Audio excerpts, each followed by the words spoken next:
नमस्कार दोस्तों, स्वागत है अपने YouTube channel top trending GK में। दोस्तों ये वीडियो एनटीपीसी एग्जाम जो अभी 2025 में होने जा रहा है ना, उसके लिए वेरी वेरी इंपॉर्टेंट है। आपको पता होगा आपके सिलेबस में space and nuclear program specially mention है, और पिछली बार आपने पेपर देखा है ना 2021 के हर शिफ्ट में इससे सवाल पूछा गया है, और ये कम समय में चैप्टर तैयार करने का आपको पता है। हिस्ट्री वगैरह आप देखने जाओगे ना, अभी कम समय तैयार करने के लिए अनलिमिटेड वहां पर क्वेश्चन रहते हैं, किसको याद करें। लेकिन इसमें लिमिटेड चीजें हैं, वही आपको कवर करा रहा हूं जो एग्जाम में पूछे जाने हैं, क्योंकि 2021 में यही पूछे गए थे। अब आप देखेंगे, आपको पता होगा 2021 में चंद्रयान सेकंड से कितने सवाल थे, बहुत ज्यादा।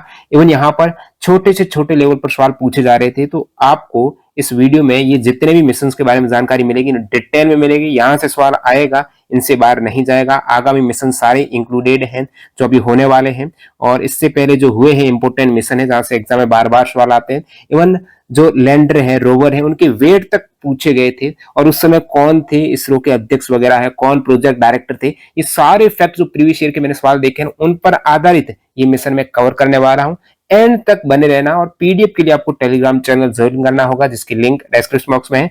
अपन शुरुआत कर लेते हैं। सबसे पहले तो मिशन हो चुके हैं जो Chandrayaan first, second, third, Aditya L1, Mangalyaan mission, इनके बारे में देखेंगे। उसके बाद आगामी सभी महत्वपूर्ण मिशन है जो गगनयान है, गगनयान 1 है जो मानव रहित है, शुक्रयान 1, निसार मिशन, भारतीय डाटा रिले सैटेलाइट सिस्टम है, सरकार का स्पेस विजन 2047 क्या कहता है, चंद्रयान फोर्थ, लुपैक्स, मंगलयान 2, भारतीय अंतरिक्ष स्टेशन के बारे में, और एस्ट्रोसैट 2।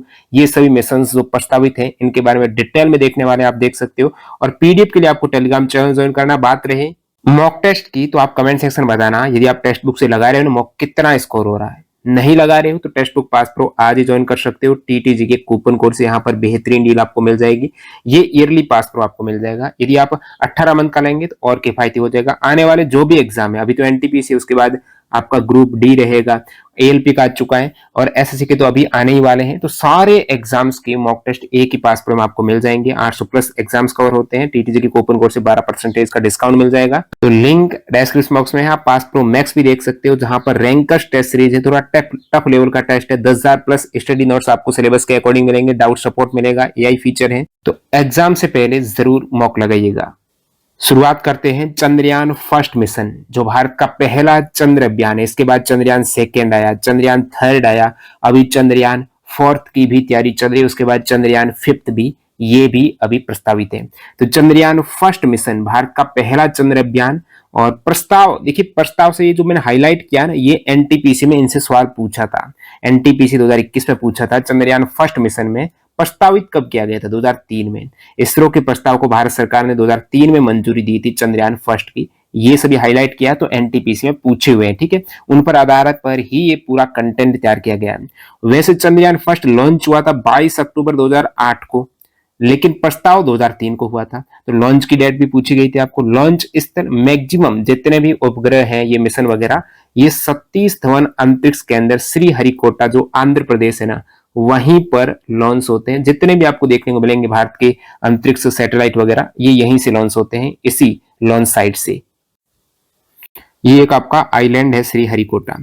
लॉन्च 1 देखिए, चंद्रयान फर्स्ट का लॉन्च व्हीकल था polar satellite launching vehicle C11। याद रखना C11 चंद्रयान फर्स्ट है ना, 1 C11। मिशन अवधि थी इसकी 10 महीने, अगस्त 2009 तक। अब यहाँ पर टेक्निकल जो तकनीक की जानकारी वो क्या है। वजन से ये सवाल पूछा, इसलिए मैंने हाईलाइट किया है। वजन से चंद्रयान फर्स्ट में कुल वजन कितना था, सवाल आया था। तो 1380 किलोग्राम टोटल वजन था इस चंद्रयान फर्स्ट का। ऑर्बिट कक्षा चंद्रमा की सतह से 100 किलोमीटर ऊंचाई पर थी। मुख्य उद्देश्य था चंद्रमा की रासायनिक, खनिज और भूगर्भीय जानकारी प्राप्त करना। अब यहाँ पर ये जो हाईलाइट किया, इनसे भी सवाल पूछा हुआ है।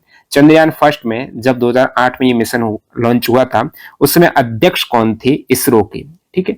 इसरो के अध्यक्ष थे दोस्तों जी माधवन नायर। कौन थे, जी माधवन नायर।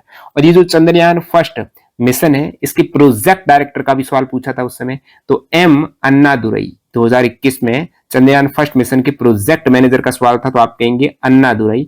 अन्नादुरई ने प्रोजेक्ट, पहला ही प्रोजेक्ट को मैनेज किया था।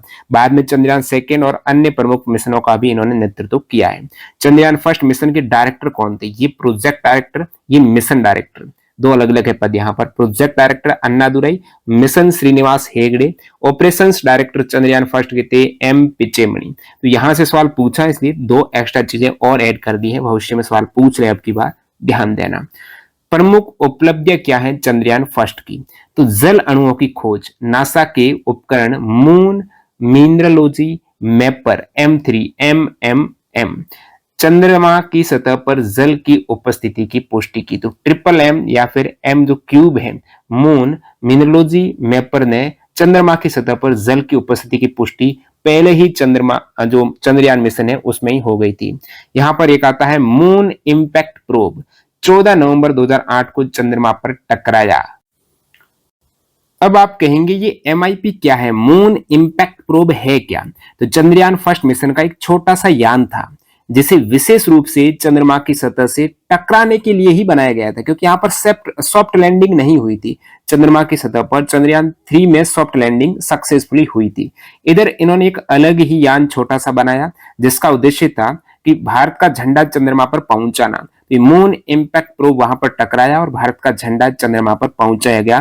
तो दक्षिण ध्रुव पर भारत का झंडा स्थापित हुआ 14 नवंबर 2008 को और इस स्थान को जवाहर पॉइंट नाम दिया गया। दक्षिण ध्रुव पर जब 14 नवंबर 2008 को ये MIP मून इंपैक्ट प्रोब हुआ तो वहां पर झंडा फहरा एक तरीके से भारत का गया, जवाहर पॉइंट नाम वहां पर दिया गया उस पॉइंट का जहां पर ये झंडा फहरा, एक तरीके से मून इंपैक्ट प्रोब के तहत वहां पर भारत का झंडा फहराया गया।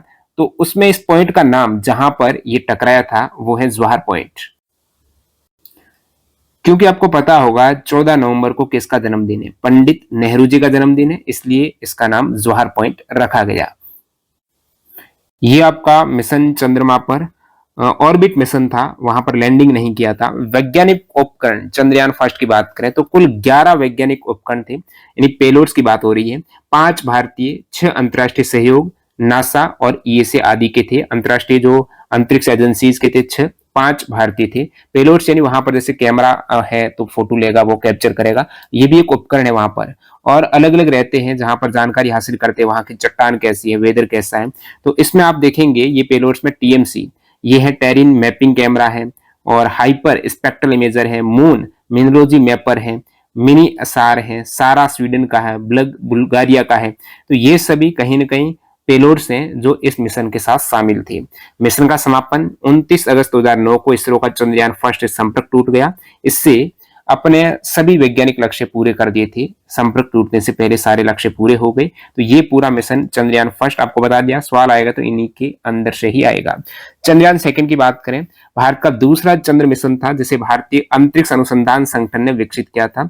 इस मिशन का उद्देश्य चंद्रमा के दक्षिण ध्रुव क्षेत्र का अध्ययन करना और वहां सॉफ्ट लैंडिंग करना था। सॉफ्ट लैंडिंग हालांकि नहीं हो पाई थी चंद्रयान सेकंड में, उद्देश्य था वहां पर सॉफ्ट लैंडिंग करना। फिर चंद्रयान थर्ड में सक्सेसफुली हुई भारत की। तो ये दूसरा चंद्र मिशन था चंद्रयान फर्स्ट के बाद, ये इसरो का ही था। और वही जो साउथ पोल है ना, चंद्रमा के साउथ पोल का अध्ययन करने के उद्देश्य से इसको भेजा था। मिशन का अवलोकन करते हैं। लॉन्च डेट है वो 22 जुलाई 2019 से, ध्यान देना 22 जुलाई 2019 से। लॉन्च साइट वही सतीश धवन अंतरिक्ष केंद्र श्रीहरिकोटा। लॉन्च व्हीकल यहां पर GSLV MK3M1 ये लॉन्च व्हीकल है। कुल वजन कितना है? कुल वजन 3850 किलोग्राम। पिछली बार चंद्रयान सेकंड से न जाने कितने सवाल पूछे गए, वजन वगैरह, लॉन्च व्हीकल वगैरह सारा कुछ पूछ लिया था। तो ये आपके दिमाग में होना चाहिए। लॉन्च व्हीकल कौन सी है, वजन कितना था, आप देख सकते हो 3850 किलोग्राम है। इसमें ये भी बहुत ज्यादा पूछा था। लैंडर कौन सा था, रोवर कौन सा था। लैंडर यानी जो सॉफ्ट लैंडिंग की जा रही है ना, वो तो था विक्रम। अब लैंडिंग कर ली विक्रम ने, तो वहां से एक यान बाहर आया, प्रज्ञान, जिसे आप रोवर कह रहे हो, वो चंद्रमा पर घूमने लगा। वो प्रज्ञान था जो घूम रहा था लैंडिंग के बाद। ये तो लैंडर, विक्रम ने लैंडिंग कर दी तो रोवर वहां पर घूमने लगा। ऑर्बिटर, लैंडर, विक्रम और रोवर, ये 3 प्रमुख घटक हैं। और कुल वजन आपने देख लिया। GSLV MK3M1 ये आपका लॉन्च वाहन है। 22 जुलाई 2019 आपको याद रखना है। चंद्रयान 2 मिशन के सभी घटकों का वजन देख लेते हैं, क्योंकि पिछली बार NTPC में यहां से सवाल पूछे ही गए थे। एक तो ये उस समय का करंट था। संयुक्त टोटल वजन आपको बताया 3850 किलोग्राम। अब आप देख पा रहे हो एक वेट वजन है, एक सूखा वजन है। अब सूखा वजन और वेट वजन में जब फ्यूल साथ में हो ना, ईंधन, फ्यूल उड़ने के लिए फ्यूल जरूरी है, तो फ्यूल के साथ ये वजन है। और फ्यूल नहीं रहे तो उस केस में ये वजन है आपका। तो ये आप देख सकते हो ड्राई और वेट कितना वजन है। ऑर्बिटर का वजन देखते हैं। ऑर्बिटर गीला वजन है 2379 और सूखा है 682 किलोग्राम। ये वेट इंपोर्टेंट है, यहाँ से सवाल पूछे गए हैं। ओवरऑल तो 3850 है। बाकी यहाँ पर आप ऑर्बिटर का अलग देखेंगे, लैंडर विक्रम का अलग देखेंगे, रोवर प्रज्ञान का अलग देखेंगे। तो लैंडर का नाम विक्रम, रोवर का नाम प्रज्ञान याद रखना है। लैंडर का आप देखेंगे वेट वजन कितना है 1471, सूखा है 626। रोवर का आप देखेंगे कुल वजन 27 किलोग्राम है। तो गीला वजन है वेट मास में ईंधन शामिल होता है, सूखे में केवल यान के ढांचा और उपकरण जो पेलोड्स वगैरह उनका भार होता है। अब जो चंद्रयान सेकंड में जो ये सभी घटक हैं, ऑर्बिटर, विक्रम लैंडर, प्रज्ञान रोवर, ये कितने वॉट की शक्ति प्रोड्यूस हो रही है यहाँ से? ऑर्बिटर से 1000 वॉट्स की, विक्रम लैंडर से 650 वॉट्स की, प्रज्ञान रोवर है वहां पर घूमने का काम कर रहा है, कम वॉट यहाँ पर 50 वॉट की। इसका उद्देश्य क्या था? चंद्रमा की सतह की टोपोग्राफी, खनिज संरचना, तत्वों की प्रचुरता, चंद्र एक्सोस्फीयर और जल बर्फ की उपस्थिति का अध्ययन करना, और विशेषकर यहाँ पर चंद्रमा की दक्षिण ध्रुव क्षेत्र में सॉफ्ट लैंडिंग करना और रोवर के माध्यम से सतह का विश्लेषण करना इसका मुख्य उद्देश्य था। अब प्रमुख घटनाएं अपन देख लेते हैं। सबसे पहले बात करते हैं 14 अगस्त 2019 को ट्रांसलूनर इंजेक्शन के माध्यम से चंद्रमा की ओर इसका प्रक्षेपण हुआ। ये आपके 22 जुलाई 2019 के बाद की बात है। वहां पर ऊपर जाने के बाद क्या स्थिति हो रही है? ट्रांसलूनर इंजेक्शन के माध्यम से चंद्रमा की ओर प्रक्षेपण हुआ। 20 अगस्त को चंद्र कक्षा में सफल प्रवेश हुआ। 2 सितंबर 2019 को विक्रम लैंडर का ऑर्बिटर से अलगाव हुआ। 6 सितंबर 2019 को लैंडिंग का प्रयास, संपर्क टूट गया और लैंडर चंद्रमा की सतह पर दुर्घटनाग्रस्त हो गया। तो वहां पर सॉफ्ट लैंडिंग नहीं हो पाई, संपर्क टूट गया, लेकिन जो ऑर्बिटर है वो अलगाव सक्सेसफुली उसमें हो गया था। तो उपलब्धियां और निष्कर्ष ये है कि ऑर्बिटर की सफलता, हालांकि लैंडर की सॉफ्ट लैंडिंग असफल रही, लेकिन ऑर्बिटर अभी भी सक्रिय है और चंद्रमा की सतह का अध्ययन कर रहा है ऑर्बिटर, लेकिन सॉफ्ट लैंडिंग नहीं हो पाई थी। तो यहाँ पर प्रमुख खोज की बात करें, इसको मैंने हाईलाइट किया है। अक्टूबर 2022 में चंद्रमा की सतह पर सोडियम की प्रचुरता का पता लगाया गया। इस चंद्रयान सेकंड मिशन के तहत चंद्रमा की सतह पर सोडियम की प्रचुरता का पता लगाया गया। हाइड्रोक्सिल और जल अणुओं की उपस्थिति की पुष्टि की। चंद्रमा के आयन मंडल में इलेक्ट्रॉन घनत्व का अध्ययन किया गया।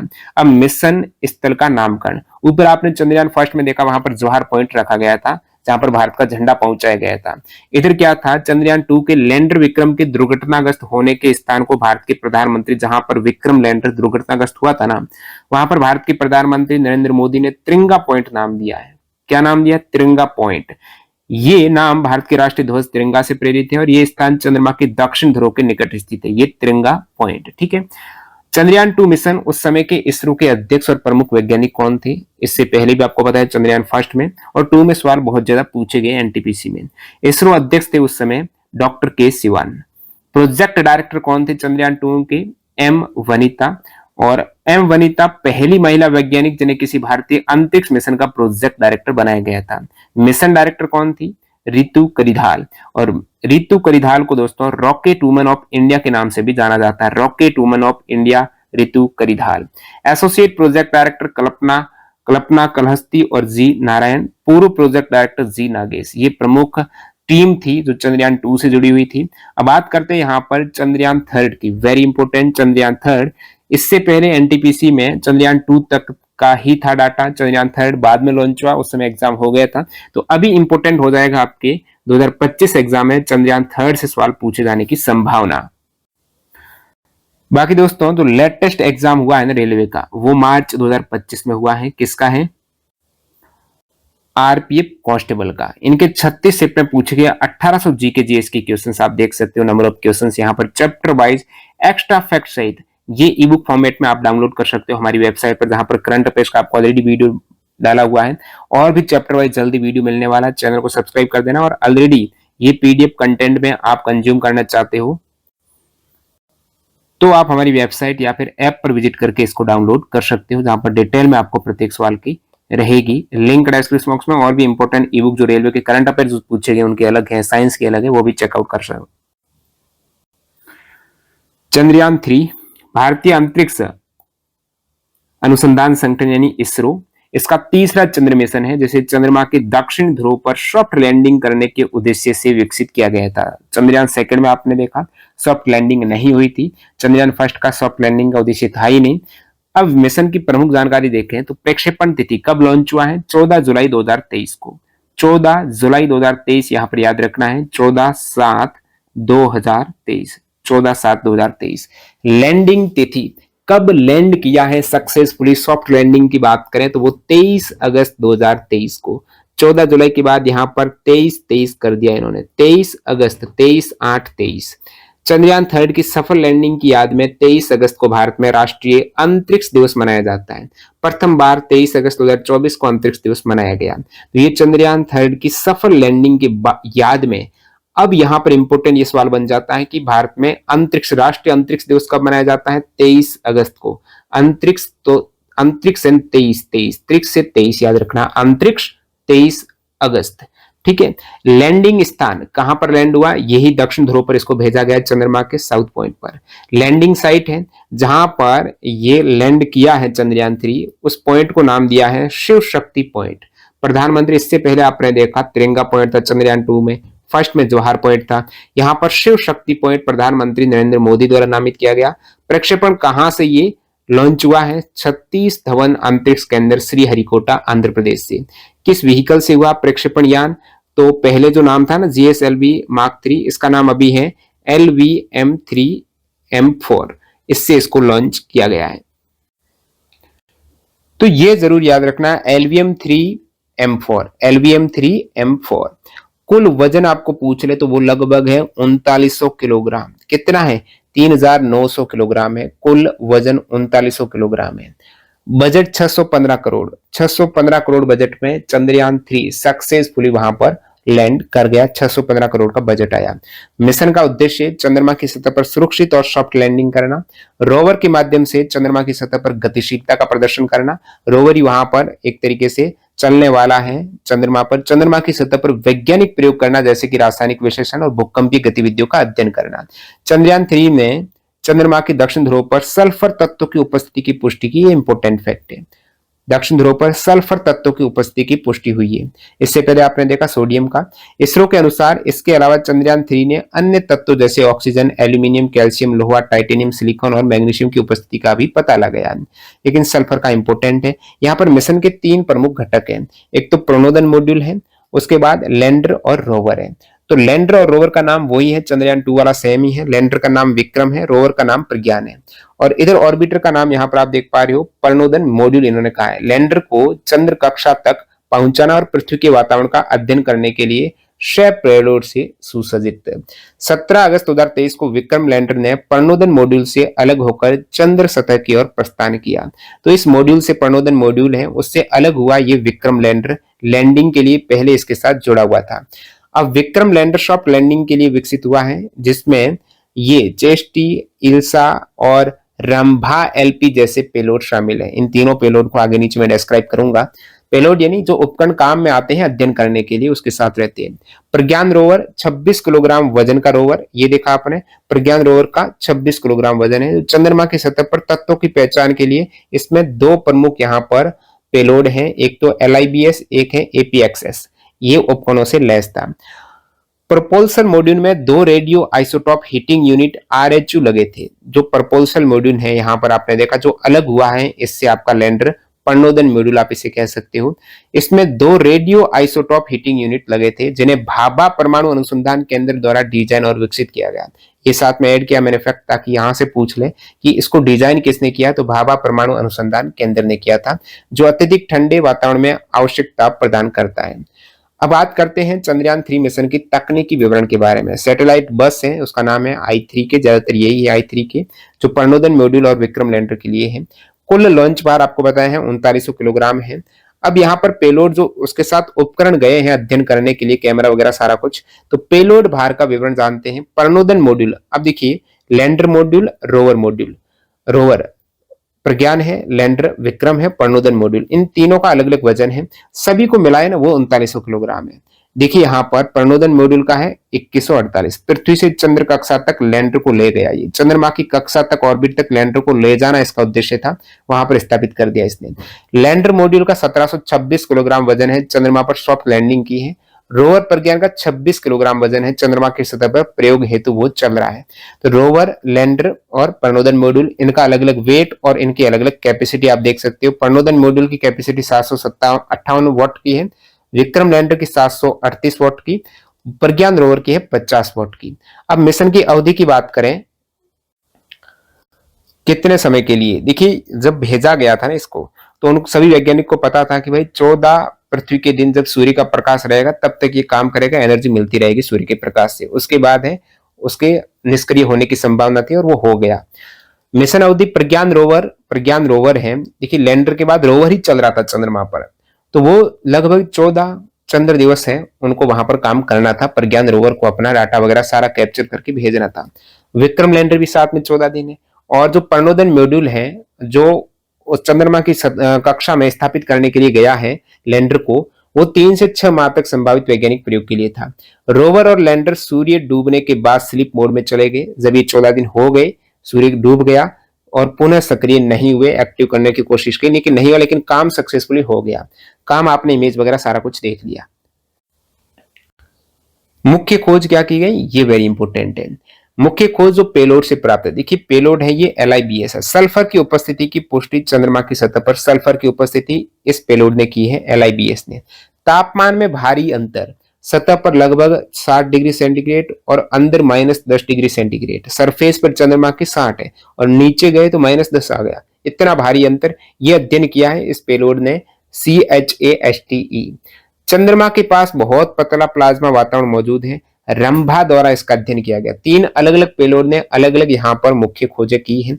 सल्फर की उपस्थिति लिप्स, तापमान में अंतर ये चेस्टी, और चंद्रमा के पास पतला प्लाज्मा ये रंभा पेलोड के दौरान। अब प्रमुख वैज्ञानिक और टीम देख लेते हैं। चंद्रयान 3 में इसरो के अध्यक्ष कौन थे उस समय, S Somnath, mission director S Mohan Kumar, associate mission director G Narayan. देखिए ये मिशन डायरेक्टर अलग है, प्रोजेक्ट डायरेक्टर अलग है। Project director V Veeramuthuvel, associate project director Kalpana Kalahasti, vehicle director Biju C Thoms है। ये सभी टीम है पूरी चंद्रयान 3 की, वेरी इंपॉर्टेंट है, एग्जाम में ये सवाल तो बनने ही है, 2-3 सवाल तो फिक्स है। अब वैश्विक मान्यता क्या है जो आपके लिए जानना इंपॉर्टेंट है। चंद्रयान 3 की सफलता के साथ भारत चंद्रमा के जो साउथ पोल है, दक्षिण ध्रुव, वहां पर सॉफ्ट लैंड करने वाला पहला देश बन गया। किसी भी देश ने आज तक सॉफ्ट लैंडिंग नहीं की है चंद्रमा की सतह पर, तो भारत चंद्रमा की सतह पर तो की है लेकिन दक्षिण ध्रुव पर नहीं की, सॉरी माफ कीजिए, दक्षिण ध्रुव पर सॉफ्ट लैंडिंग नहीं की, साउथ पोल पर। तो चंद्रयान 3 ने साउथ पोल पर ये कर दिखाया। भारत चंद्रमा पर सॉफ्ट लैंडिंग करने वाला, ओवरऑल चंद्रमा पर तो भारत चौथा देश बना है, नहीं चंद्रमा पर सॉफ्ट लैंडिंग इससे पहले तो की है देशों ने, रूस, अमेरिका, चीन ने, लेकिन दक्षिण ध्रुव पर किसी ने नहीं की, जो भारत ने कर दी सबसे पहले। लैंडर वह यान होता है, आपको बता दिया, जो किसी ग्रह जैसे चंद्रमा या अन्य खगोलीय पिंड की सतह पर उतरता है, लैंडिंग करता है, सॉफ्ट लैंडिंग, धीरे धीरे उतरता है बिना दुर्घटना के। और रोवर वहां पर पहियों का यान होता है जो चलता है लैंडर से बाहर निकलकर, और आप सभी रोवर का देखा है फुटप्रिंट वगैरह। नेक्स्ट यहां पर बात करें चंद्रयान 3 में लैंडर और रोवर के पेलोड की, जो उसके साथ उपकरण लगे हुए थे ना, लैंडर के अलग उपकरण थे, रोवर के अलग उपकरण थे। सबसे पहले विक्रम लैंडर जो लैंडिंग की है उसके पास 3 पेलोड थे, ये CHT यानी चंद्रा सरफेस थर्मोफिजिकल एक्सपेरिमेंट, चंद्र सतह के तापमान को अलग अलग गहराई पर मापना, और इसने तापमान को मापा और आपने अंतर देखा, तापमान का अंतर कितना ज्यादा अंतर था, 60 से लगभग -10 का अंतर था, ये इसने मेजर किया था। ये विक्रम लैंडर के साथ था, ठीक है। और ELSA यानी instrument for lunar seismic activity, चंद्रमा की भूकंपीय गतिविधियों को मापा इसने। रंभा LP रेडियो, रंभा की full form Rambha LP, radio anatomy of moon bound hyper sensitive ionosphere and atmosphere Langmuir probe LP, यानी चंद्रमा के पास के प्लाज्मा वातावरण का इसने अध्ययन किया है। तो ये 3 पेलोड थे विक्रम लैंडर के पास में। जो रोवर के पास पेलोड था ना, LIBS, इसने लेजर से सतह के तत्वों की पहचान की है, LIBS यानी लेजर इंड्यूस्ड ब्रेकडाउन स्पेक्ट्रोस्कोप। कहने का मतलब चंद्रमा की सतह पर जो सल्फर की उपस्थिति का पता है ना, वो इस रोवर के पेलोड लिप्स ने लगाया था। APXS यानी अल्फा पार्टिकल एक्सरे स्पेक्ट्रोमीटर सतह के तत्वों का विश्लेषण किया है, ये रोवर की पेलोड है। तो आपको कंफ्यूज करने के लिए पूछ सकते हैं निम्नलिखित में से कौन सा लैंडर का पेलोड नहीं है, तो लैंडर के 3 पेलोड हैं, सेस्टी, इल्सा, रंभा LP, और रोवर के 2 है, लिप्स, एपेक्स, ठीक है, ये याद रखना। अब बात करते हैं यहाँ पर चंद्रयान के 3 मिशन हो गए हैं। नेक्स्ट आपका आदित्य L1, चंद्रमा के बाद सीधा ही चलते हैं सूर्य के पास में। आप कहेंगे आदित्य L1 में, आदित्य का क्या मतलब है, L1 का क्या मतलब है, पहला ही सवाल यही पूछ ले भाई, कहीं आपने नहीं देखा है, किसी भी बुक्स में आप उठाकर देख लेना, ये ऐसा डिटेल में आपको कहीं पर भी वर्णन नहीं मिलेगा। आदित्य वेदों में सूर्य देवता का नाम है। L1 का नाम है दोस्तों लैंग्राज पॉइंट, लैंग्रेज बिंदु 1। ये L1 है, लैंग्रेज बिंदु 1। ये खगोलीय बिंदु है जहां किसी वस्तु पर दो बड़े खगोलीय पिंड जैसे सूर्य और पृथ्वी, उनका गुरुत्वाकर्षण बल लगभग बैलेंस होता है। जितना गुरुत्वाकर्षण सूर्य लगा रहा है उतना ही पृथ्वी लगा रही है। ऐसा पॉइंट है ये L1 पॉइंट आप कह रहे हो। वह स्थान जहां कोई अंतरिक्ष यान सूर्य और पृथ्वी दोनों के गुरुत्वाकर्षण प्रभाव में संतुलित रह जाता है। दोनों के बीच में गुरुत्वाकर्षण है तो वहीं पर वो रहेगा, स्थिर है। ये बिंदु पृथ्वी और सूर्य के बीच स्थित होता है। लगभग 15 लाख किलोमीटर दूर पृथ्वी से सूर्य की ओर ये पॉइंट होता है, L1 पॉइंट, जिसे आप कहते हो लैंग्राज पॉइंट। और आदित्य का मतलब है सूर्य। सूर्य के लैंग्राज पॉइंट पर यहाँ पर ये आपका गया है उपग्रह। भारत का पहला अंतरिक्ष आधारित सौर मिशन, जिसे भारतीय अंतरिक्ष अनुसंधान संगठन इसरो ने विकसित किया। तो प्रथम सौर मिशन है, सौर यानी सूर्य का मिशन, सूर्य के अध्ययन के लिए भारत का पहला ये मिशन है। इसका उद्देश्य क्या है? सूर्य के बाहरी वायुमंडल, जिसे आप कोरोना बोलते हो, सूर्य का सबसे बाहरी वायुमंडल है वो है कोरोना, क्रोमोस्फीयर और सौर हवाओं का अध्ययन करना इसका उद्देश्य था। नेक्स्ट यहाँ पर बात करें लॉन्च कब हुआ है, ये आदित्य L1। जैसे आपको मैंने बताया ना, चंद्रयान फर्स्ट की जो प्रस्तावना, उससे सवाल पूछा था एनटीपीसी में। यहाँ पर आदित्य L1 है, प्रस्तावित हुआ था जनवरी 2008 में। अंतरिक्ष अनुसंधान के लिए बनाई गई सलाहकार समिति द्वारा इसकी अवधारणा दी गई थी।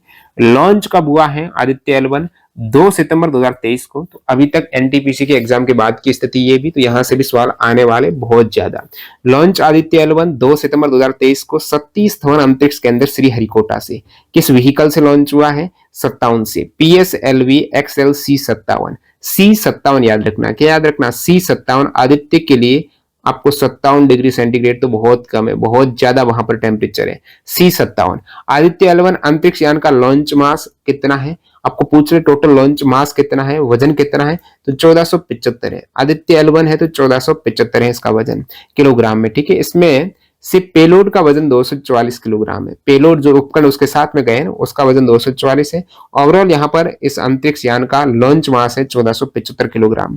घनत्व कहां पर गया है? सूर्य पृथ्वी प्रणाली का लैग्रेंजियन बिंदु, जहां पर दोनों का गुरुत्वाकर्षण बैलेंस हो रहा है, जो पृथ्वी से लगभग 1.5 मिलियन किलोमीटर दूर पॉइंट है, वहां पर इसको भेजा गया है। कब कक्षा में प्रवेश हुआ? जैसे ऊपर आपने देखा, ये 2 सितंबर 2023 को तो लॉन्च हुआ है। 2 सितंबर 2023 लॉन्चिंग डेट पूछेंगे तो आप कहेंगे 2 सेप 2023, ठीक है। 2 सेप 23 ये है आदित्य L1। कक्षा में प्रवेश कब कर गया? ये 6 जनवरी 2024 को। 6 जनवरी 2024 को आदित्य L1 ने सफलतापूर्वक L1 बिंदु के चारों ओर एक हेलो कक्षा में प्रवेश कर लिया। इस पॉइंट के चारों ओर एक कक्षा में प्रवेश कर लिया। इसका बजट 400 करोड़ है।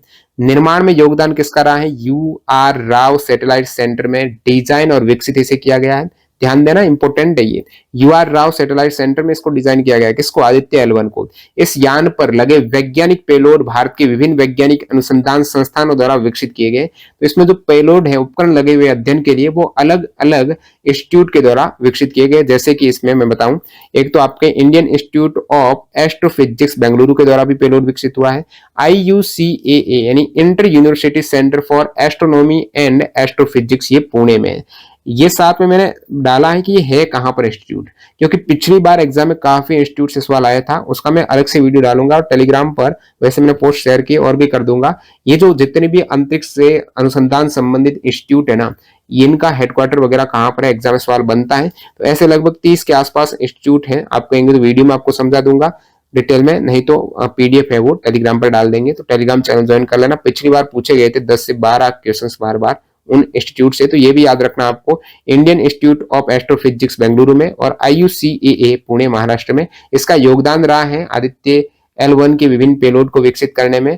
और विशेषकर यहाँ पर UR राव सैटेलाइट सेंटर में इसको डिजाइन और विकसित किया गया है आदित्य L1 को। अब यहाँ पर यूरोपीय अंतरिक्ष संचालन केंद्र, जो यूरोपीय अंतरिक्ष एजेंसी द्वारा संचालित होता है, ये आदित्य L1 मिशन को भी सहयोग किया इसने भी।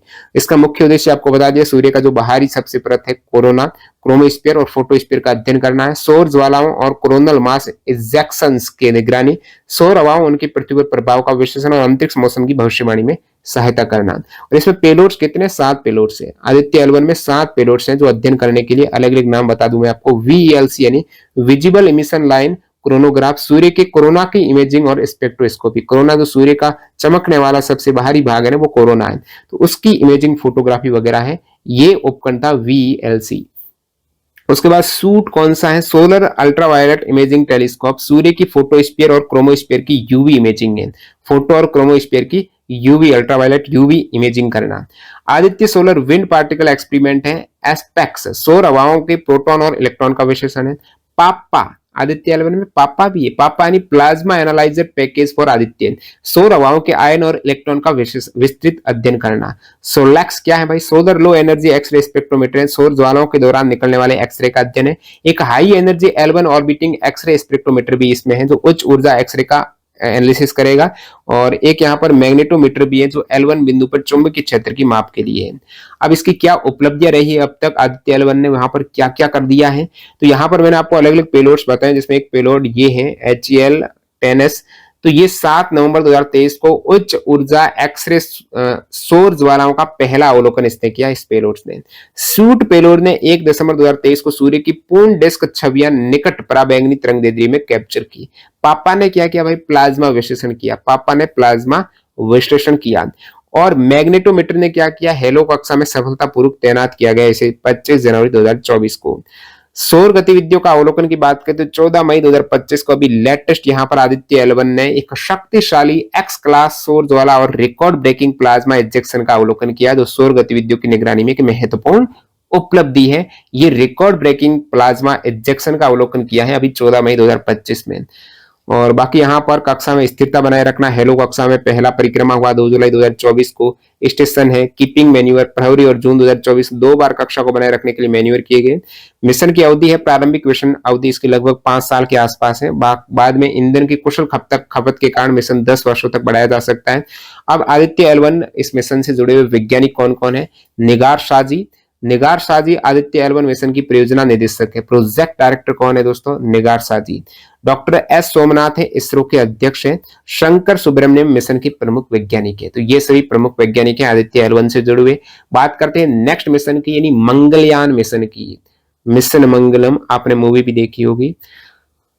Mangalyaan mission mom, Mars orbiter mission, इसका ऑफिशियली नाम तो ये है और अनऑफिशियली है Mangalyaan mission. Mars orbiter mission mom Bharat का पहला अंतर्ग्रही अभियान था, जिसे भारतीय अंतरिक्ष अनुसंधान, अब तक भारत किसी ग्रह पर अध्ययन नहीं किया है। जैसे भारत ने चंद्रमा पर किया जो उपग्रह है, लेकिन पहला भारत का ये इंटरप्लानेटरी मिशन था।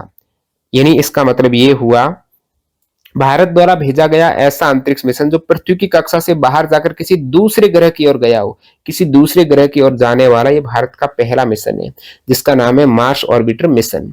ये मिशन भारत को मंगल की कक्षा में यान भेजने वाला पहला एशियाई देश और दुनिया का चौथा देश बनाता है। इससे पहले Soviet space program, NASA, America और यूरोपियन स्पेस एजेंसी है मंगल ग्रह पर अपना यान भेज चुकी है, लेकिन भारत बना है चौथा देश। भारत एशिया का पहला बना है। भारत पहला देश बना जिसने पहले प्रयास में ही किसी अन्य ग्रह की कक्षा में यान पहुंचाया। अब तक ऐसा कोई भी देश नहीं जिसने अपने प्रथम प्रयास में किसी अन्य ग्रह की कक्षा में यान पहुंचा दिया, लेकिन भारत ने मंगल ग्रह पर जो यान पहुंचा है अपने फर्स्ट अटेम्प्ट में पहुंचा दिया। ये बड़ी बात है। बाकी आपने चंद्रयान में देखा, फर्स्ट 2 में आपने लैंडिंग कोशिश की लेकिन सॉफ्ट लैंडिंग नहीं हुई, 3 में सॉफ्ट लैंडिंग हुई, लेकिन इधर मंगल में आप देखेंगे पहले ही प्रयास में वहां पर यान पहुंचाया गया।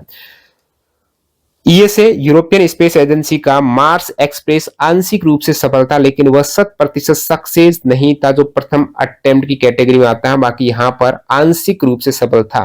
मार्स एक्सप्रेस 2003 में ऑर्बिटर तो सफल रहा, लेकिन इसका लैंडर है ये सफल नहीं हुआ। ऑर्बिटर रहा सफल लेकिन लैंडर नहीं हुआ, तो ये पूर्णतः मिशन नहीं कहेंगे। बाकी ईएसए ने ऐसा किया था और पहला भारत देश जिसने सक्सेसफुली यान पहुंचा दिया।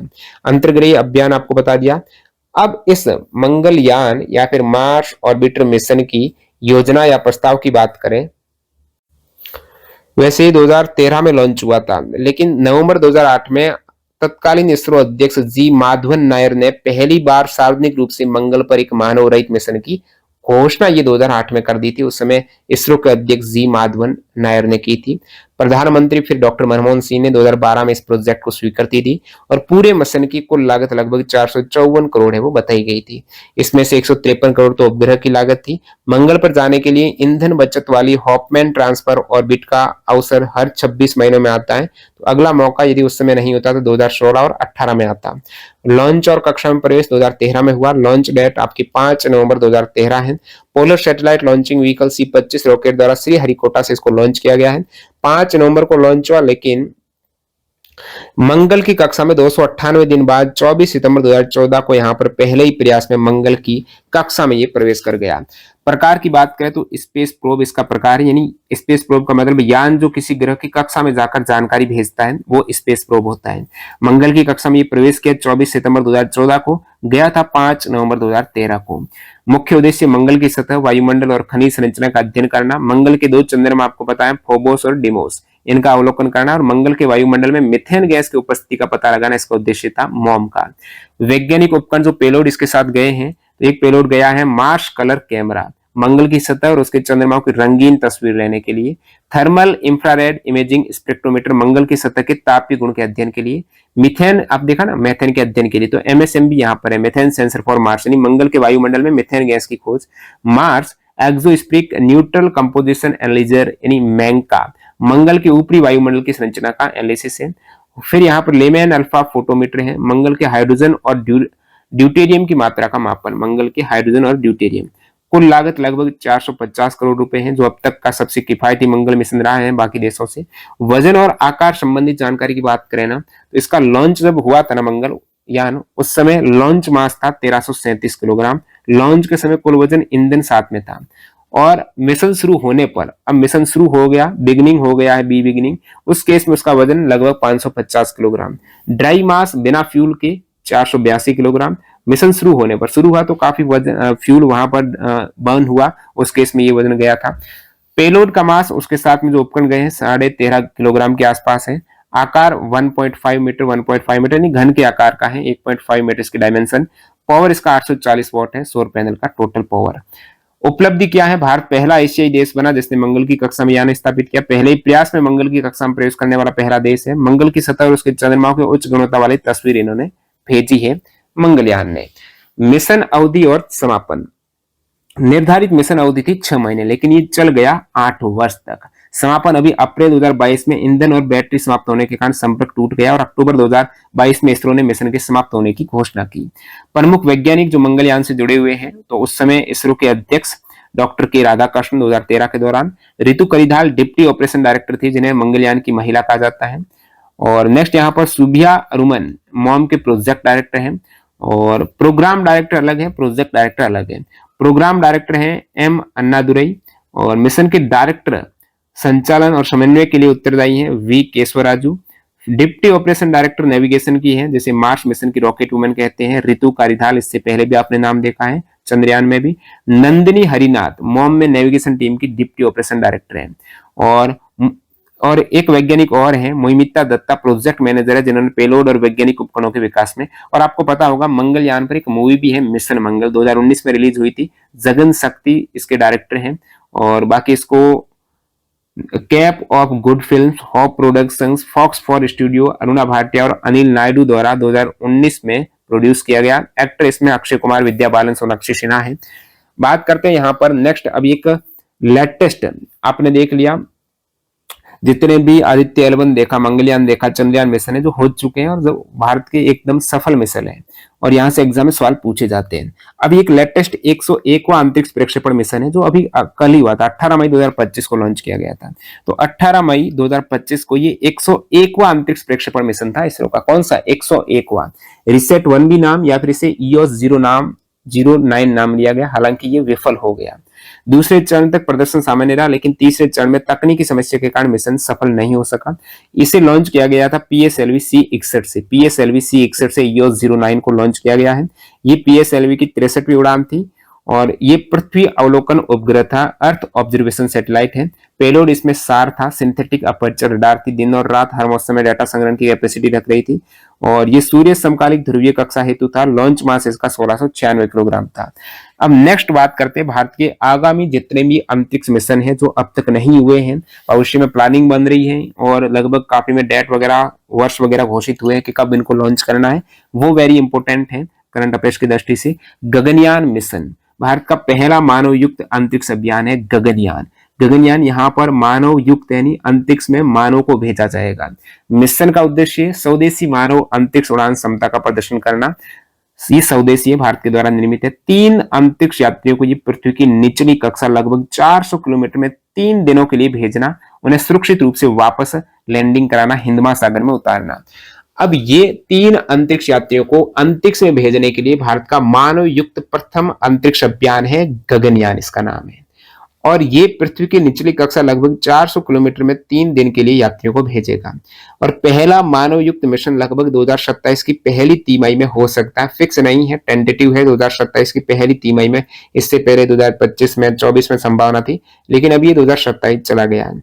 और जो गगनयान है ये किस यान से लॉन्च किया जाएगा, तो LVM-3, हालांकि इसका नाम रहेगा HLVM-3 क्योंकि यहाँ पर ह्यूमन है साथ में। पूर्व में इसका नाम GSLV-MK3 था। इसको मानवयुक्त मिशन के लिए अनुकूलित किया गया है, इसलिए इसमें ह्यूमन रेटेड LVM-3 इसका नाम कहेंगे। प्रक्षेपण यान है LVM-3, HLVM-3 इसका हो जाएगा। अब देखिए 3 मैंने कहा ना अंतरिक्ष यात्री इसमें जाने वाले हैं और इनकी ट्रेनिंग हो रही, तो ट्रेनिंग के लिए 4 सिलेक्ट किए गए, 4 में से 3 जाएंगे क्रू सदस्य। 4 भारतीय वायुसेना के पायलट को मिशन के लिए चुना गया है, इनमें से 3 को भेजा जाएगा। जरूर थोड़ी 4 के 4 लास्ट तक फिट रहे, तो उस अकॉर्डिंग फिट भी रहेंगे, फिर भी 3 ही भेजेंगे। तो एक एक्स्ट्रा है, प्रशांत बालकृष्ण नायर, अंगद प्रताप, अजित कृष्णन और शुभांशु शुक्ला। ये 4 इनमें से 3 जाएंगे अंतरिक्ष में भारत का पहला जो गगनयान मिशन है उसमें। तो ये क्रू सदस्य हैं, इनकी ट्रेनिंग हो रही है, जो भारतीय वायुसेना के पायलट हैं। पूछ रहे निम्नलिखित में से कौन नहीं है, प्रशांत बालकृष्ण नायर, अंगद प्रताप, ठीक है, अंगद प्रताप, प्रशांत बालकृष्ण नायर, अजित कृष्णन। तो नायर प्रताप कृष्णन शुक्ला, ठीक है, नायर प्रताप कृष्णन शुक्ला, कृष्ण प्रताप नायर शुक्ला, ये 4 जाएंगे।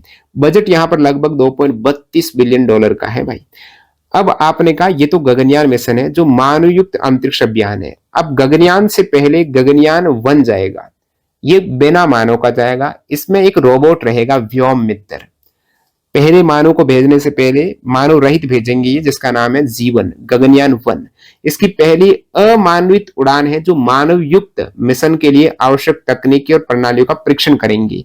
ये पहले ही एक तरीके से डेमो के रूप में गगनयान 1, जिसमें व्योम मित्र नामक एक महिला ह्यूमनॉइड रोबोट है, जैसे गगनयान 1 की मानव रहित परीक्षण उड़ान में भेजा जाएगा। तो व्योम मित्र इस रोबोट को भेजा जाएगा।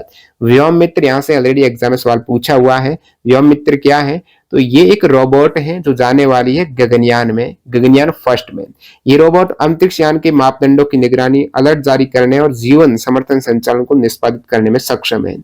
परीक्षण उड़ान है, जैसे गगनयान 1 से पहले इसरो ने अक्टूबर 2023 में TVD-1 नामक एक उच्च ऊंचाई पर क्रू एस्केप सिस्टम का सफल परीक्षण किया है। इस परीक्षण में क्रू मॉड्यूल को सुरक्षित रूप से अलग किया गया और बंगाल की खाड़ी में पुनः प्राप्त किया गया। तो ये जो गगनयान मिशन है 2027 की पहली तिमाही में फिलहाल प्रस्तावित है, अभी फिक्स नहीं है। बात करते हैं यहाँ पर एक और Shukrayaan mission, Venus orbiter mission, warm इसे कहेंगे आप, Venus orbiter mission. Shukrayaan Bharat का पहला शुक्र ग्रह मिशन है, जिसे भारतीय अंतरिक्ष अनुसंधान संगठन इसरो द्वारा विकसित किया गया है। तो ये शुक्रयान भारत का पहला शुक्र ग्रह का मिशन है। वीनस का है, इसका उद्देश्य है शुक्र ग्रह की सतह, वायुमंडल और आयन मंडल का अध्ययन करना। अब ये शुक्रयान मिशन है, कब ये फिक्स निर्धारित अब ये बताया जा रहा है कि 29 मार्च 2028 में इसको लॉन्च किया जाएगा। अभी तक हुआ नहीं, तो ये भविष्य की बात है, आगे पीछे हो सकती है डेट, लेकिन फिलहाल यही डेट है करंट अपडेट के अकॉर्डिंग 29 मार्च 2028 है। और इसमें 112 दिन लॉन्चिंग के बाद 112 दिन शुक्र की कक्षा में प्रवेश को लगेंगे। तो 29 मार्च के बाद ये 19 जुलाई 2028 को शुक्र की कक्षा में प्रवेश कर सकता है। लॉन्च वाहन कौन सा है, यही LVM-3 है। पहले इसका नाम GSLV Mark 3 था और GS launch vehicle Mark 3, LVM की फुल फॉर्म है लॉन्च व्हीकल Mark 3। पहले इसका नाम था geosynchronous satellite launch vehicle Mark 3 नाम था, अभी LVM-3 इसका नाम है। यही 37 धवन अंतरिक्ष केंद्र हरिकोटा से 2028 में लॉन्च होने वाला है 29 मार्च को, और 19 जुलाई 2028 को शुक्र की ग्रह में प्रवेश करेगा। मिशन की अवधि लगभग 4 वर्ष है और लागत लगभग 1236 करोड़ आने वाली है रुपए। मिशन का उद्देश्य आपको बता दिया, शुक्र की सतह और उपसतह की संरचना और भूगर्भीय गतिविधियों का विश्लेषण, शुक्र के घने वायुमंडल की संरचना, गतिशीलता और रासायनिक प्रक्रियाओं का अध्ययन, सौर विकिरण और सौर पवन के शुक्र के आयन मंडल पर प्रभाव का विश्लेषण करना। इसमें लगभग 19 पेलोड्स होंगे, उपकरण है ना वो 19 होंगे। इन 19 में तो 16 तो भारतीय पेलोड है और 3 दूसरे, 2 अंतरराष्ट्रीय सहयोगी पेलोड और 1 अंतरराष्ट्रीय पेलोड शामिल है यहाँ पर। तो 19 पेलोड्स यहाँ पर होने वाले। आप अलग अलग पेलोड्स के नाम देख सकते हो। VSAR है, शुक्र की सतह के उच्च रेजोल्यूशन मैपिंग और सक्रिय ज्वालामुखी गतिविधि का पता लगाएगी। और VSEAM Venus surface, emissivity and atmospheric mapper. ये हाइपर स्पेक्ट्रल स्पेक्ट्रोमीटर जो सतह और वायुमंडल का अध्ययन करेगा। तो इस प्रकार के यहाँ पर ये इंपोर्टेंट आपको पेलोड्स दिए हैं। अब मैंने कहा ना यहाँ पर 16 तो भारतीय है, 3 यहाँ पर अतिरिक्त है। तो ये 3 अतिरिक्त है, तो ये कौन से 3 है, ये इंपोर्टेंट है आपके लिए, ये पेलोड्स जरूरी है। एक आपका विश्वास है, Venus ionospheric and solar wind particle analyser, Sweden के सहयोग से विकसित है, जो सौर, पवन और शुक्र के आयन मंडल के बीच की क्रियाओं का अध्ययन करेगा। ये विश्वास स्वीडन के सहयोग से। रवि जर्मनी के सहयोग से विकसित है, रवि यानी radio anatomy of Venus ionosphere. उसके बाद वायरल, ये रूस द्वारा विकसित है। विश्वास किसने दिलाया, विश्वास दिलाया स्वीडन ने। ठीक है, स्वीट है तो विश्वास में आ गई।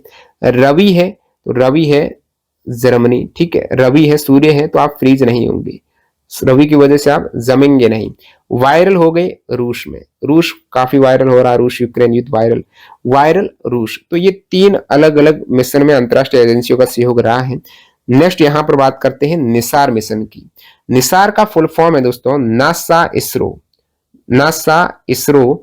उसके बाद सार यानी synthetic aperture radar, NASA ISRO synthetic aperture radar. यानी यहाँ पर 2 स्पेस एजेंसी का संयुक्त मिशन है, एक तो नासा अमेरिका की, इसरो इंडिया की। तो 2 अंतरिक्ष एजेंसियों का संयुक्त मिशन है निसार। उद्देश्य है पृथ्वी की सतह में होने वाले सूक्ष्म और दीर्घकालिक परिवर्तनों का अध्ययन करना, भूकंप, भूस्खलन, हिमनदों की गति, कृषि, वनस्पति, समुद्री स्तर में परिवर्तन आदि का निरीक्षण करना, जलवायु परिवर्तन और पृथ्वी की पारिस्थितिकी पर प्रभाव का विश्लेषण करना। इसका उद्देश्य है यहाँ पर, ये आपका निसार है, नासा इसरो सिंथेटिक। अभी तक ये लॉन्च नहीं हुआ है, प्रस्तावित है।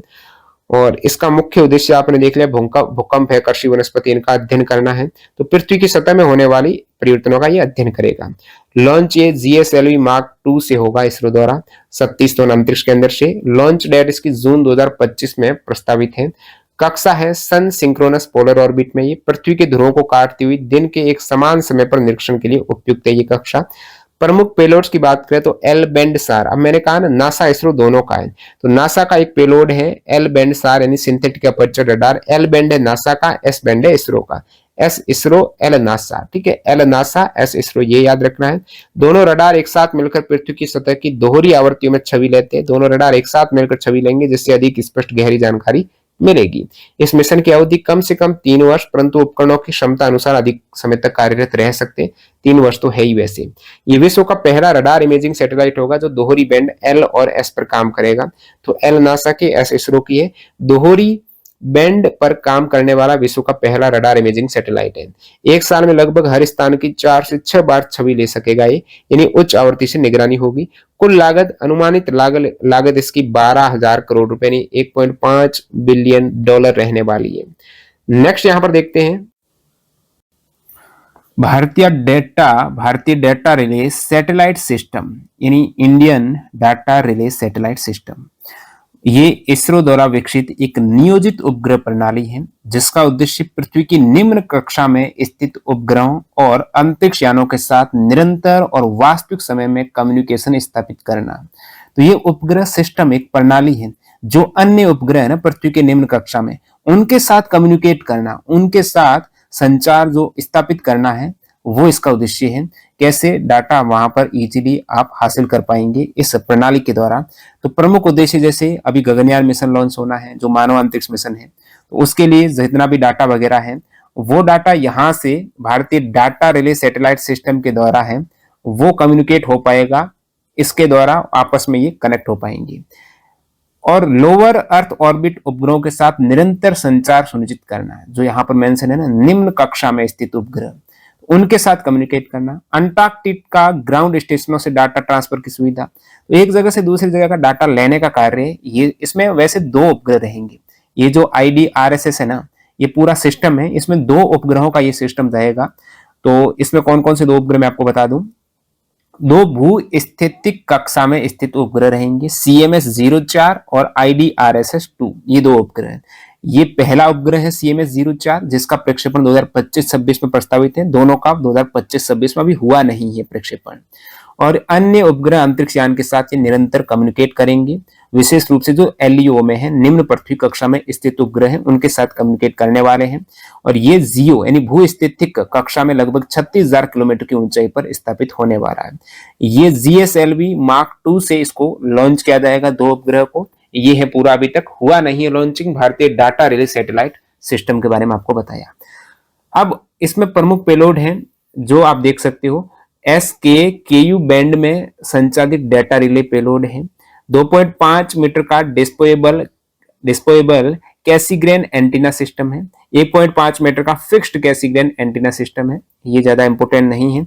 बाकी यहाँ पर IDRSS प्रणाली अन्य देशों की, जैसे अमेरिका में जिस प्रकार भारत की ये कम्युनिकेट करने की प्रणाली है ना IDRSS, इसी प्रकार अमेरिका में TDRSS है, रूस की लूज प्रणाली है, यूरोप की EDRS है, चीन की त्यानलियन प्रणाली है। तो ये बाकी अन्य जितने भी उपग्रह हैं उनके साथ संचार स्थापित करने के लिए है।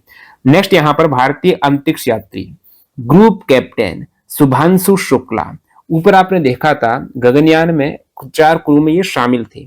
शुभांशु शुक्ला, इनका अंतरराष्ट्रीय अंतरिक्ष स्टेशन मिशन है। तो गगनयान से पहले ये जाने वाले हैं अंतरराष्ट्रीय अंतरिक्ष स्टेशन। तो ये भारतीय अंतरिक्ष यात्री ग्रुप कैप्टन शुभांशु शुक्ला और 3 अन्य चालक दल के सदस्यों द्वारा संचालित अंतरराष्ट्रीय अंतरिक्ष स्टेशन के लिए एक्सियोम 4 मिशन में अभी देखिए 8 जून को ये लॉन्च होगा। पहले मई में लॉन्च होना था, अब इसमें देरी हुई है।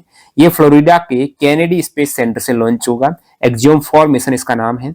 एक्सियोम मिशन 4 के चालक दल को स्पेस एक्स ड्रैगन अंतरिक्ष यान के माध्यम से अंतरराष्ट्रीय अंतरिक्ष स्टेशन भेजा जाएगा। तो स्पेस एक्स के अंतरिक्ष यान से इसको अंतरराष्ट्रीय अंतरिक्ष स्टेशन, जो भारत भी अपना अंतरिक्ष स्टेशन भविष्य में स्थापित करेगा, लेकिन अंतरराष्ट्रीय ऑलरेडी स्थापित है, वहां पर ये जाने वाले हैं 4 मेंबर। और तथा वे परिक्रमा करने वाली प्रयोगशाला में 14 दिन चलेंगे। जैसे गगनयान तो लगभग 3 दिन का मिशन है, इधर यहाँ पर ये 14 दिन रहने वाले हैं अंतरराष्ट्रीय अंतरिक्ष स्टेशन में। तो ग्रुप कैप्टन शुक्ला जो इसरो के गगनयान मिशन के लिए चुने गए 4 अंतरिक्ष यात्रियों में से एक है। ISS यानी अंतरराष्ट्रीय अंतरिक्ष स्टेशन स्पेस स्टेशन जाने वाले पहले भारतीय अंतरिक्ष यात्री बनेंगे और पिछले 40 वर्षों में अंतरिक्ष में जाने वाले ये पहले भारतीय है। लास्ट 40 वर्षों में नहीं गया कोई। अब सरकार का स्पेस विजन देख लेते हैं 2047 की। क्या घोषणा है सरकार की विजन 2047 में? स्पेस विजन 2047 की बात करें ना, तो इसमें घोषणा यह है कि 2035 तक भारतीय अंतरिक्ष स्टेशन की स्थापना करना। अभी तक BSS प्रस्तावित है, भारतीय अंतरिक्ष स्टेशन, भारतीय स्पेस स्टेशन। तो ये 2035 तक का टारगेट है भारत का। 2040 तक किसी भारतीय को चंद्रमा पर उतारने का लक्ष्य है। किसी भारतीय व्यक्ति को, अंतरिक्ष यात्री को चंद्रमा पर उतारने का लक्ष्य है। तो किसी भारतीय को कब तक चंद्रमा पर उतारने का लक्ष्य है? तो चंद्रमा पर मानव को भेजने का लक्ष्य है 2040 तक। 2040 तक ये वेरी इंपॉर्टेंट घोषणा है। चंद्रमा पर 2040 तक है। भारतीय अंतरिक्ष स्टेशन की स्थापना 2035 तक है। सरकार ने इस दिशा में 4 महत्वपूर्ण परियोजना को मंजूरी दी है स्पेस विजन 2047 के तहत। एक तो गगनयान फॉलो ऑन मिशन, एक 2028 तक भारतीय अंतरिक्ष स्टेशन के पहले मॉड्यूल की स्थापना। वैसे 2 मॉड्यूल में ये रहेगा अंतरिक्ष स्टेशन, 2035 तक पूरा हो जाएगा अंतरिक्ष स्टेशन, लेकिन पहला मॉड्यूल 2028 तक का टारगेट है। पहले मॉड्यूल की स्थापना का लक्ष्य है जो इसरो द्वारा विकसित किया गया। 2032 तक अगली पीढ़ी के सैटेलाइट लॉन्च व्हीकल का विकास करना। 2027 तक चंद्रयान 4 जो चंद्रमा पर सफलतापूर्वक उतरने के बाद पृथ्वी पर वापस आने और चंद्रमा के नमूने एकत्र करने के लिए प्रौद्योगिकियों का विकास और प्रदर्शन करेगा। तो चंद्रयान 4 है, ये 2027 तक का टारगेट है। वहां पर चंद्रयान 4 जाएगा और वहां से नमूना एकत्र करेगा और वापस लेके आएगा पृथ्वी पर। 2027 तक का टारगेट यहाँ पर है। और नेक्स्ट 2028 तक का टारगेट वीनस ऑर्बिटर मिशन, इन शुक्रयान की बात हो रही है। शुक्र की सतह और उपसतह वायुमंडलीय प्रक्रियाओं, शुक्र के वायुमंडल पर सूर्य के प्रभाव का अध्ययन करना 2028 तक शुक्रयान का लक्ष्य। 2027 तक चंद्रयान 4 का लक्ष्य है। 2032 तक है नेक्स्ट जनरेशन के सैटेलाइट लॉन्च व्हीकल का विकास। 2028 तक है पहला मॉड्यूल अंतरिक्ष जो भारतीय अंतरिक्ष स्टेशन का है विकसित करना, वहां पर स्थापित करना। अब बात करते हैं चंद्रयान 4 के, जो ऊपर आपने देखा चंद्रयान 4 का टारगेट 2027 तक है। तो इसमें आप देखेंगे भारतीय अंतरिक्ष अनुसंधान संगठन का ये आगामी चंद्र मिशन है चंद्रयान 3 के बाद।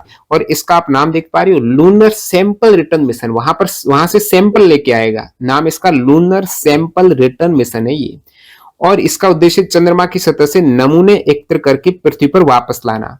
ये मिशन भारत के चंद्रयान कार्यक्रम का 4था चरण है और इसको 2027 से 28 के बीच लॉन्च करने की योजना है। 18 सितंबर 2024 को प्रधानमंत्री नरेंद्र मोदी जी की अध्यक्षता में केंद्रीय मंत्रिमंडल ने चंद्रयान 4 मिशन की मंजूरी दी है। सितंबर 2024 में इस मिशन के लिए 2104 करोड़ रुपए का बजट स्वीकृत किया गया है। इसे 36 महीनों के भीतर पूरा करने का लक्ष्य है। लॉन्च भार लगभग यहाँ पर 9200 किलोग्राम रहने वाला है। मिशन का उद्देश्य क्या है कि चंद्रमा की सतह से लगभग 3 किलोग्राम रेजोलिथ जो वहां की मिट्टी और चट्टान है ना उसको एकत्र करना और उन्हें पृथ्वी पर लाना 3 किलोग्राम। तो ये चंद्र नमूना वापसी का मिशन है। इसमें प्रौद्योगिकी प्रदर्शन की बात करें तो मिशन का उद्देश्य पृथ्वी और चंद्र कक्षा में डॉकिंग, नमूना संग्रहण और सुरक्षित पुनः प्रवेश जैसी उच्च स्तरीय तकनीकों का प्रदर्शन करना। भविष्य के मानव मिशनों की यहाँ पर नींव रहेगी, क्योंकि ये मिशन 2040 तक, आपको पता है 2000 भारत का टारगेट है 2040 तक चंद्रमा पर भारतीय अंतरिक्ष यात्री को भेजना। तो इसकी नींव है चंद्रयान 4 मिशन की स्ट्रक्चर आप देखेंगे तो इसमें 2 अलग अलग प्रक्षेपणों में लॉन्च किया जाएगा। कुल 5 मॉड्यूल रहेंगे 2 अलग अलग प्रक्षेपणों में, जैसे स्टेक 1 जो LVM-3 रॉकेट द्वारा और स्टेक 2 PSLV रॉकेट द्वारा। स्टेक 1 में डिसेंडर मॉड्यूल रहेगा चंद्रमा की सतह पर उतरने के लिए, और असेंडर मॉड्यूल नमूने एकत्र करने के बाद उन्हें चंद्र कक्षा में ले जाने के लिए। तो वहां पर उतारना और नमूने एकत्र करके वापस चंद्रमा की कक्षा में आना।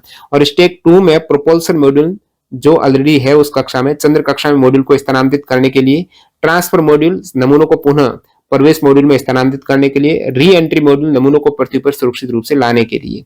ये 5 टाइप है इसमें। लैंडिंग स्थल कहां पर रहने वाला है? मिशन का लैंडिंग स्थल स्टेट्यू शिव शक्ति, जहां पर आपने देखा चंद्रयान 3 गया था वही पॉइंट है, जहां चंद्रयान 3 का विक्रम लैंडर उतरा था वहीं से लेकर आएगा नमूना। ये क्षेत्र चंद्रमा के दक्षिण ध्रुव के पास स्थित है। नेक्स्ट अपना मिशन है चंद्रयान 5। चंद्रयान आपने 4 का देख लिया ऊपर, अब चंद्रयान 5 भी आ गया है। 4 में तो नमूना लेकर आए, आप आए नहीं, आने वाले हो। चंद्रयान 5 में लूनर पोलर एक्सप्लोरेशन मिशन है, लूपेक्स मिशन इसका नाम है, lunar polar exploration mission Chandrayaan 5। LUPEX नाम क्यों है भाई इसका? लूपेक्स है एक संयुक्त चंद्र मिशन है ये। इसमें इसरो और जाक्सा जो जापान की अंतरिक्ष एजेंसी और भारत की अंतरिक्ष एजेंसी इसरो दोनों मिलकर इसको विकसित किया है। लूपेक्स को लूनर पोलर एक्सप्लोरेशन मिशन है, ये 2 अंतरिक्ष एजेंसी का मिशन है, इसरो का और जाक्सा का। ये वेरी इंपॉर्टेंट है, पूछा जाएगा सवाल। लूपेक्स किसका है? इसरो जाक्सा।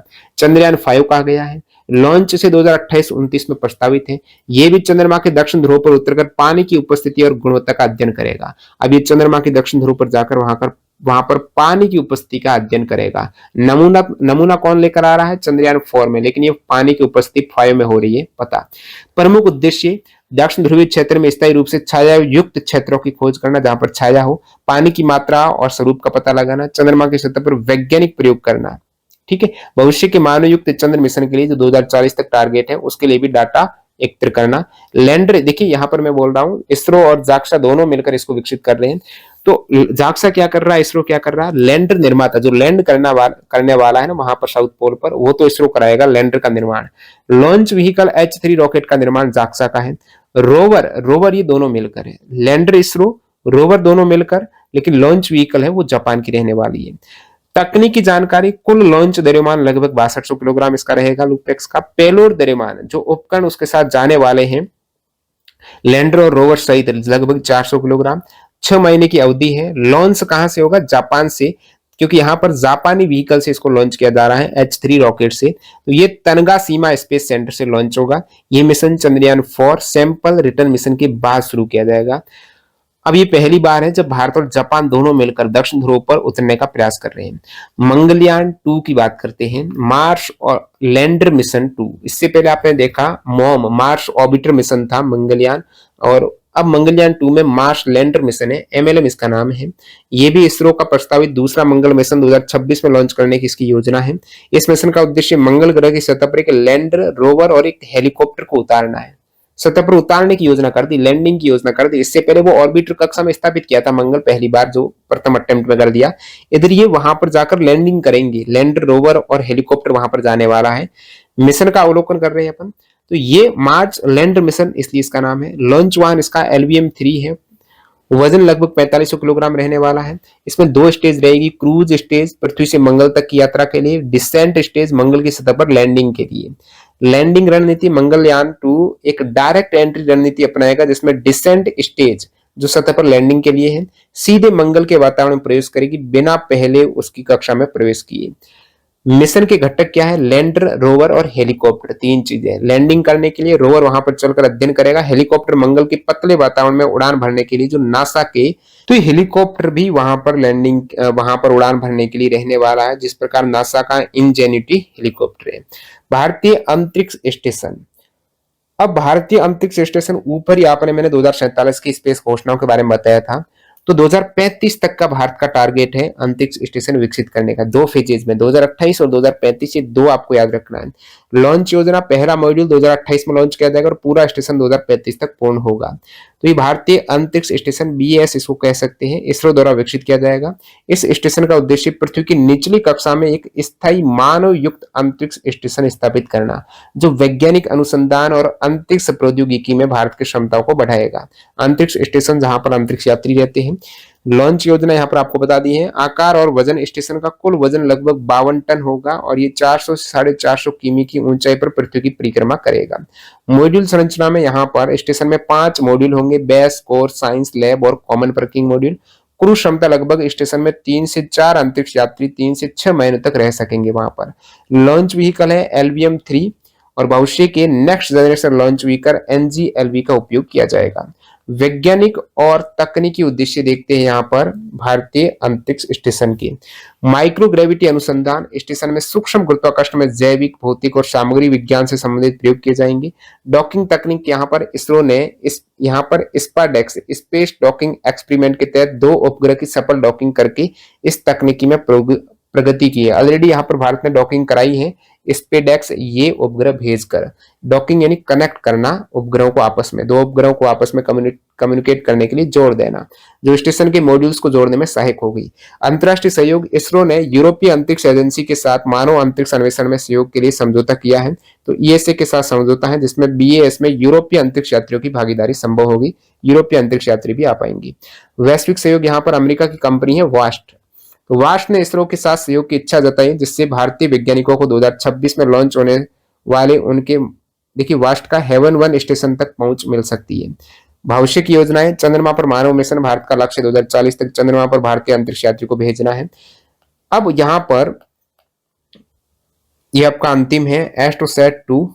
एस्ट्रोसैट 2 एक टेलीस्कोप है, भारत का प्रस्तावित है ये 2 दूसरा, ये मल्टी वेवलेंथ यानी बहुत ज्यादा वेवलेंथ तरंग दैर्ध्य का ये स्पेस टेलीस्कोप है, जिसे भारतीय अंतरिक्ष अनुसंधान संगठन इसरो विकसित किया है, कर रहा है। ठीक है, ये मिशन एस्ट्रोसैट 1 की सफलता के बाद प्रस्तावित किया गया था, जो 2015 में लॉन्च हुआ था एस्ट्रोसैट 1 और अभी भी कार्यरत है। तो AstroSat 2 multi wavelength space telescope है ये, और एस्ट्रोसैट 2 का मुख्य उद्देश्य खगोलीय पिंडों का पराबैंगनी ऑप्टिकल और एक्स-रे स्पेक्ट्रल बैंड्स में अध्ययन करना। ये मिशन ब्रह्मांडीय घटनाओं जैसे neutron stars, black holes, supernova और गैलेक्सी क्लस्टर्स को बेहतर ढंग से समझने में मदद करेगी। वर्तमान स्थिति क्या है इस एस्ट्रोसैट 2 की? इसरो ने फरवरी 2018 में अनाउंसमेंट ऑफ अपॉर्चुनिटी जारी किया था, जिसमें भारतीय वैज्ञानिकों से खगोल विज्ञान और खगोल भौतिकी के उपकरणों के विकास के प्रस्ताव मांगे थे। हालांकि एस्ट्रोसैट 2 की लॉन्च तिथि अभी तक जारी नहीं है निर्धारित। तो ये लगभग आगामी मिशन और ऑलरेडी जो मिशन हो चुके अंतरिक्ष के इंपोर्टेंट जहां से एग्जाम में सवाल बन सकते हैं वो कंप्लीट हुए। अब कुछ एक्स्ट्रा चीजें मैं आपको बता देता हूं जाते जाते। एक यहाँ पर टर्म आती है नेत्रा। नेत्रा इसरो द्वारा शुरू किया गया भारतीय उपग्रहों को अंतरिक्ष मलबे और अन्य खतरों से बचाने के लिए एक प्रारंभिक चेतावनी प्रणाली है। भारतीय उपग्रह हैं जो चक्कर लगा रहे हैं कक्षा में, और अंतरिक्ष में और भी बहुत ज्यादा चीजें हैं, अंतरिक्ष मलबा है, अंतरिक्ष में और भी चक्कर लगा रही है, कक्षाओं में मलबा भरा पड़ा है, और अन्य खतरों से बचाने के लिए एक प्रारंभिक चेतावनी, कहीं टकरा न जाए उपग्रह, तो चेतावनी के रूप में ये नेत्रा है। ये परियोजना अंतरिक्ष में भारतीय उपग्रहों के लिए एक प्रारंभिक चेतावनी प्रणाली विकसित करने के लिए कई अवलोकन सुविधाओं को स्थापित करेगी, दूरबीन, रडार, डेटा प्रोसेसिंग यूनिट वगैरह। भारतीय अंतरिक्ष नीति है 2023 में आई थी, जिसमें निजी क्षेत्र की भूमिका आप देखते हो, स्पेस एक्स है, निजी कंपनी है अमेरिका में, वो काम कर रही है स्पेस के क्षेत्र में, तो यहाँ पर भी निजी क्षेत्र की भूमिका को प्रोत्साहन मिलेगा इस स्पेस नीति के तहत। इन स्पेस क्या है दोस्तों? Indian national space promotion and authorisation centre. In space एक स्वायत्त एजेंसी जिसे भारत सरकार ने 2020 में स्थापित किया था। इसका उद्देश्य निजी क्षेत्र को अंतरिक्ष क्षेत्र में शामिल करना। तो ये सभी इंपोर्टेंट आपके हो गए जितने भी अंतरिक्ष मिशन हैं।